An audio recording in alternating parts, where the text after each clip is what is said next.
다음은 누구인가요? 누구든 하겠죠. 아, 네. 네. 네, 정말 사랑하는 우리 지원자매의 간증을 들어보도록 하겠습니다. 네, 제가 읽으려고요. 네. 제가 준비한 멘트입니다. 이번에 소개할 친구는 지원이라는 친구인데요. 남들은 이쁘장하고 여자 자매스럽다고들 하는데 아주 네, 이 부분에 대해서는 여기까지만 말하겠습니다. 매번 지원이를 제가 또라이로 만들어놨다고 하는데 저는 그냥 이 친구의 똘끼를 깨워주는 것일 뿐 별로 한 것이 없다는 아주 겸손한 자세를 가지고 있습니다. 신앙에 관해서는 매우 깊고 누구보다 하나님을 사랑하는 아이라고 생각을 합니다. 가끔 기도 제목이나 나눔을 올려주면 책 한 권을 쓰듯이 카톡방에 올려서 제가 진지충이라고 놀리긴 하지만요, 참 본받을 게 많은 친구입니다. 제가 제자 훈련을 하면서 저의 신앙에 대해 많이 생각하고 또 닮아가려 노력을 한 지원이의 간증을 들어보도록 하겠습니다.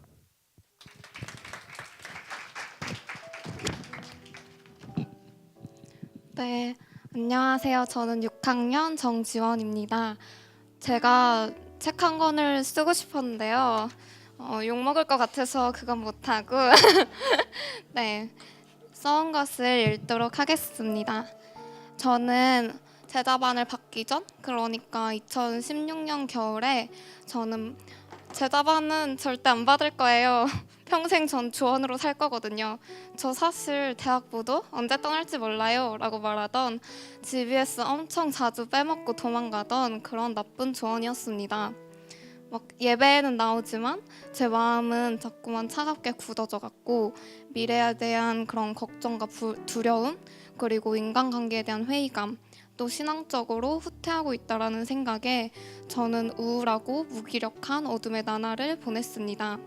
막 리더들의 걱정 어린 눈빛도, 막 그놈의 제자 훈련 좀 받으라는 그런 겉면도 너무너무 싫고, 그냥 관심도 뭐하고 지내냐는 말조차도 너무 싫었습니다. 그러던 어느 날 하나님은 제가 그래서 수양회도 안 갔거든요, 당연히. 그랬는데 양심상 뭔가 찔려서 마지막 날 영상을 혼자 봤어요. 근데 그때 기도회를 하는데 하나님께서 제가 삶의 많은 영역에서 주님께 불순종하고 있다라는 것을 깨닫게 해주셨고, 저는 그 앞에서 제 엉망인 삶을 제발 좀 정리해달라고 그렇게 울면서 간절히 기도했습니다. 그러던 중에 때마침 제자반 추가 모집 광고를 보게 되었고, 이거는 뭔가 주님이 너 하라고 말씀하시는 것 같아서 제가 한번 순종해볼게요 라는 표현으로 제자훈련을 신청하게 되었습니다. 그렇게 시작한 제자반 1년이라는 시간 동안 하나님께서는 저에게 참 귀한 것을 허락해 주셨습니다. 진짜 많은 게 있지만 무엇보다 저는 복음을 선물로 받았습니다. 복음이라니 이제야 알았단 말이야? 너무 진부하고 뻔한가요? 저도 나름 모태신앙 짬밥으로 복음을 잘 알고 있다고, 또 뻔하다고 생각했었는데요. 저는 사실 복음을 그저 무슨 수학 공식처럼 외우기만 했을 뿐 그게 뭔지 잘 몰랐고, 그게 저의 삶에서 어떤 의미를 갖는지도 알지 못하는 사람이었습니다. 그런 불쌍한 저에게 하나님은 제자반 시간과 개인 과제 시간, 특히 독서 시간을 통해서 하느님, 예수님, 인간의 타락과 구원받은 자의 삶, 그게 뭔지, 그러니까 복음이 무엇인지를 차근차근 가르쳐 주셨습니다. 그리고 어느 날에는 그 머릿속에 있던 지식이 제 가슴으로까지 내려오게 해주셔서 내가 진짜 죽을 수밖에 없는 죄인이구나, 절망적인 존재구나 라고 고백하게 해주셨고, 십자가의 은혜와 구원의 감격이라는 그 단어가 진짜 뭔지 좀 더 선명하게 알게 해주셨습니다. 또 이 모든 것이 처음부터 끝까지 다 하나님의 은혜라는 것을 알게 해주셨는데요. 사실 제가 복음을 제대로 알기 전에는 뭔가 제 노력과 열심으로 하나님한테 칭찬받는 사람이 돼야 되고, 그래야지만 하나님을 내가 만날 수 있고, 뭔가 이렇게 착각을 많이 했거든요. 그래서 늘 잘할 때는 교만해지고 못할 때는 죄책감이라는 그런 웅덩이에 왔다 갔다 하면서 아주 불안정한 신앙생활을 했었습니다. 근데 주님은 모든 게 전적인 하나님의 은혜고 제 공로 따위 1도 없었고, 너의 어떠한 때문에 하나님의 사랑의 크기가 변한 적도 없었다라는 것을, 그리고 늘 저와 동행하신다는 것을 알게 해주셨습니다. 이렇게 복음이 제 삶의 실제가 되자 이전에 무기력했던 삶은 주님이 주시는 밝음과 생기로 가득해졌습니다. 그동안 나를 정의했던, 나를 뭔가 짓눌렀던 그 모든 불안정한 세상의 기준이 더 이상 나를 정의하지 못하며 오직 복음 안에서 나의 정체성을 발견하게 하셨습니다. 내가 나답게 산다는 게 뭔지, 주님의 자녀로 누리는 자유와 기쁨이 무엇인지를 맛보게 해주셨습니다. 또 하나님은 제가 꽁꽁 닫아놓았던 노방전도라는 문을 열어주셨는데요. 저는 사실 막 모르는 사람한테 굳이 내가 그리스도인이라는 것을 티내고 싶어 하지 않았습니다.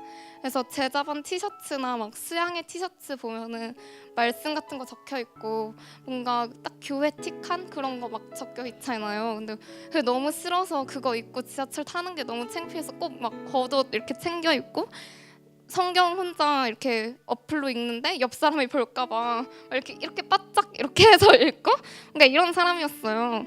그래서 뭔가 수많은 핑계들이 있었지만 이 모든 것은 제가 하나님보다 사람의 반응을 되게 더 두려워했던 사람이고 복음을 부끄러워했기 때문에 그랬던 것 같습니다.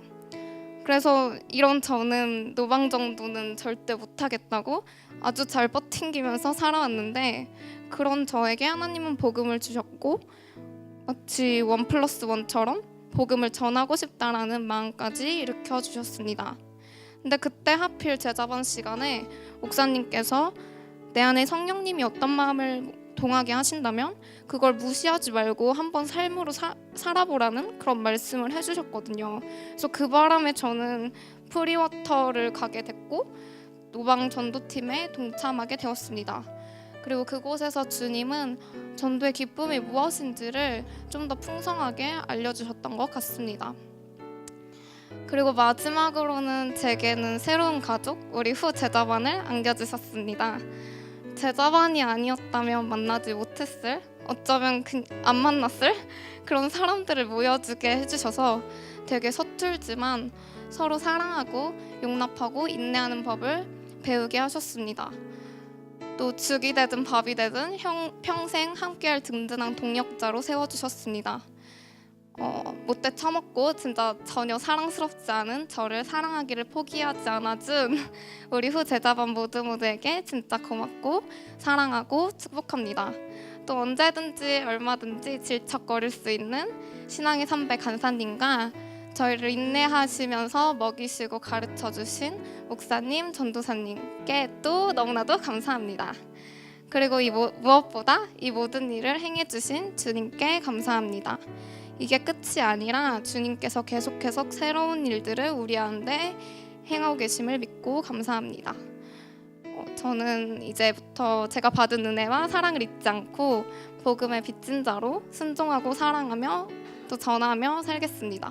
넘어지고 또 흔들려서 저 다시 평생 지원할래요 라고 말할 수도 있지만 그때마다 정신 차리라고 해주셨으면 좋겠고 끝까지 주님 껌딱지로 살아가는 그런 껌딱 지원이가 되기를 소원하며 제 간증을 마치겠습니다. 감사합니다.